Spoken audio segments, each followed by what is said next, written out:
Peoples party کے یوسف رضا گیلانی بلا مقابلہ چیئرمین سینٹ منتخب۔ ریزائڈنگ افسر اسحاق ڈار نے حلف لیا۔ گیلانی نے عہدہ بڑی ذمہ داری قرار دے دیا، سب کو ساتھ لے کر چلنے کا عزم۔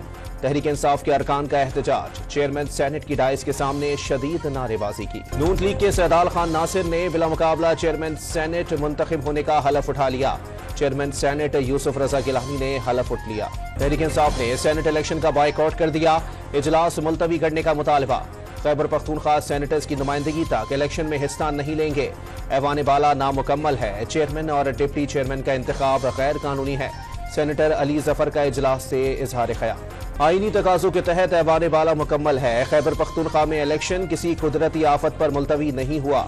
مخصوص نشستوں پر حلف نہ لینے پر سینٹ الیکشن ملتوی ہوئے۔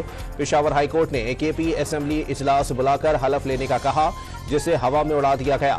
وزیر قانون اعظم نذیر تارڑ کا اجلاس سے خطاب۔ حکومت کو احتجاج سے کوئی فرق نہیں پڑتا، احتجاج کرنے والوں کو ملک کا بھی سوچنا چاہیے۔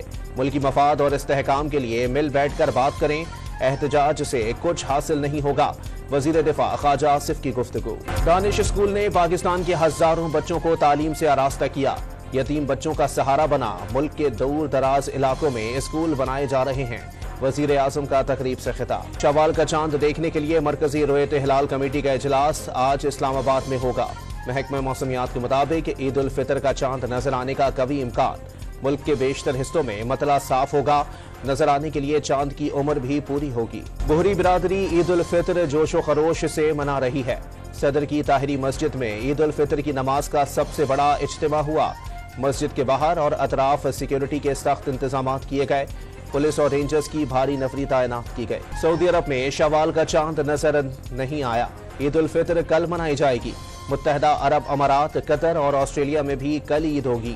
برطانیہ اور امریکہ میں بھی ایک ہی روز عید کا امکان بڑھ گیا۔ پاکستان ریلویز کا عید الفطر کے 3 دن کے دوران کرایوں میں 25% رعایت کا اعلان۔ کرایوں میں رعایت ٹرینوں کی تمام کلاسز کے لیے ہوگی۔